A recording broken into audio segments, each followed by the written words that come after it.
Bad Samaritan.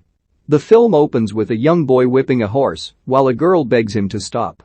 The boy then shoots the horse dead. In the present day, Sean Falco, Robert Sheehan, lives in Portland and has an interest in photography. He is visited by his girlfriend Riley Seabrook, Jacqueline Byers. They fool around, and Sean takes a picture of Riley exposing her breast. Sean then goes to meet with his best friend Derek Sandoval, Carlito Olivero, as they are looking over a number of goods they have pinched and are seeing what they want to keep. Sean goes to visit his parents and brother.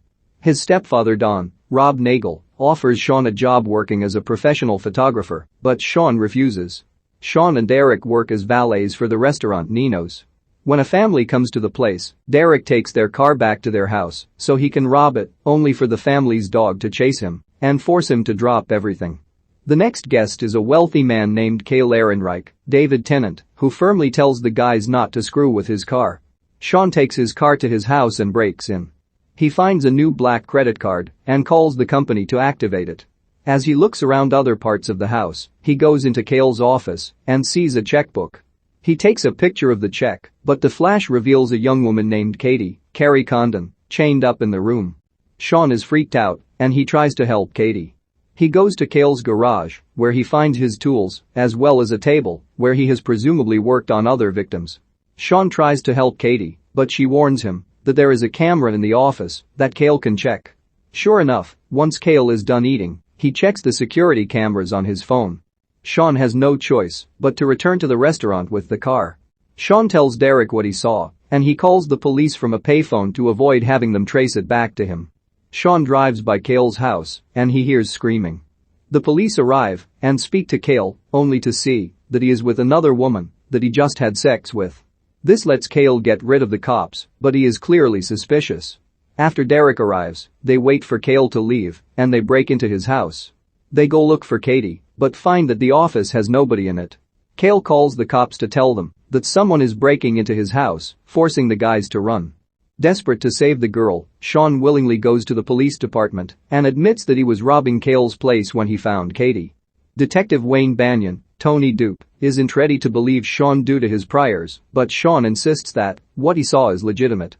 Banyan goes to investigate Cale's home, but Cale speaks to him and throws suspicion off of him. Banyan tells Sean to leave Cale alone after he decides not to press charges, but if he wants to file a missing person report, that he should go to the FBI.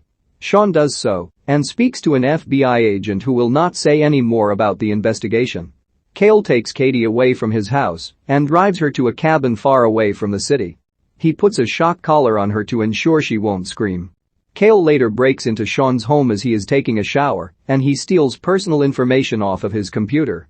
He goes onto Sean's Facebook profile to break up with Riley, send her a rude message, and then email the picture he took of her to all of her classmates. Riley tells Sean to leave her alone as he goes to try and talk to her. Cale then attacks Riley, slamming her against a wall and throwing her down some stairs, sending her to the hospital. When Sean visits her and tries to explain himself, she just tells him to go away. When Sean goes outside, he finds his car has been vandalized, with a brick thrown through the windshield, his windows broken, and his tires slashed. Cale drives by and nearly strikes Sean, and he then calls him to tell Sean that he is in Cale's own prison. Sean finds out that his stepfather was fired after Cale planted $10,000 worth of company equipment in his truck, while Sean's mother was suspended from the hospital after a claim that she assaulted a child. The family goes to a hotel for the time being, while Sean takes his stepdad's truck to get help.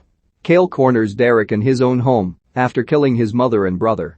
After a struggle, with Sean on the other end of Derek's phone, Cale shoots Derek in the head and stages it as a suicide. Sean sees Cale pick up the phone and he screenshots Cale's face. He sends the picture to the FBI agent. Sean takes a closer look at the picture he took of Cale's checkbook. After looking at it closely, he figures out that Cale is somewhere in the area called Sandy. He goes back to Cale's house to look for more clues until he finds out where Cale is headed. Sean then discovers that Cale planted a bomb in the kitchen. Sean drives Cale's car out of there just as the house explodes. Sean heads over to Cale's cabin just as the FBI agents look over Cale's picture and realize he was the boy in the opening who killed the horse and his trainer, and that Cale was a trust fund kid who lost his mind. They head over to the cabin as well. Sean arrives at the cabin and finds Katie, but Cale attacks him with a shovel until he is knocked out. When Sean wakes up, Cale has Katie standing over a pit he dug up that is covered with lye.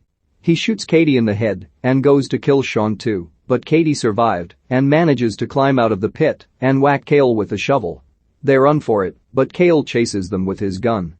Sean finds an axe, but he accidentally breaks the blade off. As Cale gets closer, Sean starts to beat him with the axe's handle until Cale finally goes down. Sean and Katie walk until the authorities find them. The agents then go to the cabin, where they find Cale chained up to a chair, growling in rage.